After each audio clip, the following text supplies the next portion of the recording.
How often should air ducts be cleaned? Many homeowners never think about their air ducts, but those hidden pathways have a major impact on comfort and indoor air quality. For most homes, air ducts should be cleaned every 3 to 5 years. This general guideline works well for households without pets, allergies, or recent construction.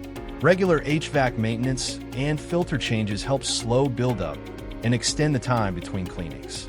Some homes need duct cleaning more often.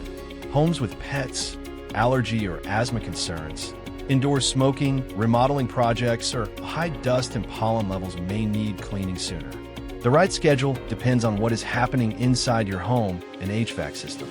Homes in Murrieta, California can experience increased dust depending on location, weather, and seasonal conditions.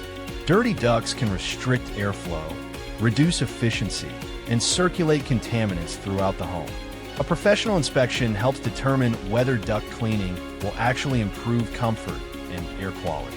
If you're noticing excess dust, musty odors, or worsening allergies, a professional duct evaluation can help you decide the next step.